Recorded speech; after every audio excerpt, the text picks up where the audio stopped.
വിധിയുടെ നഗ്നമായ ലംഘനമാണ് ഈ നടന്നത് എന്ന് അറിയാമോ? അതായത് വോട്ടർ പട്ടികയിൽ പേര് ചേർക്കുമ്പോൾ മണ്ഡലത്തിൽ സ്ഥിര താമസക്കാരനാകണമെന്ന് ഏറെക്കാലം മുൻപ് തന്നെ സുപ്രീം കോടതി പറഞ്ഞിട്ടുള്ളതാണ്. തെരഞ്ഞെടുപ്പ് നിയമത്തിലും ഇത് കൃത്യമായി പറയുന്നുണ്ട്. വിശദമായി പറഞ്ഞാൽ സുപ്രീം കോടതി വേഴ്സസ് ദൂദ്നാഥ് പ്രസാദ് കേസിലാണ് സുപ്രീം കോടതി പറഞ്ഞത് പറന്നു നടക്കുന്നവരും വന്നു പോകുന്നവരും ഒന്നും വോട്ടിന് അർഹതയില്ലാത്തവരാണ് എന്ന്.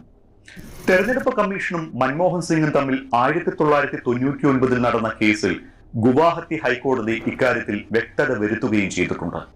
സാധാരണ താമസക്കാർ എന്നതിനർത്ഥം സ്ഥിരം താമസക്കാരനാണ് എന്നും തെരഞ്ഞെടുപ്പിൽ വോട്ടിന് വേണ്ടി മാത്രം താമസിക്കാൻ പാടില്ല എന്നുമുള്ള കോടതി വിധിയുടെ വ്യക്തമായ ലംഘനമാണ് തൃശൂരിൽ നടന്നിട്ടുള്ളത്. ഞെട്ടിക്കുന്ന ഈ വിവരങ്ങൾക്ക് പിന്നാലെ കേന്ദ്രമന്ത്രി സുരേഷ് ഗോപിക്കും BJPക്കുമെതിരെ പ്രതിഷേധം കടുപ്പിക്കാൻ ഒരുങ്ങിയിരിക്കുകയാണ് LDF. വോട്ടർ പട്ടിക ക്രമക്കേടിൽ BJPയുടെ ജനാധിപത്യ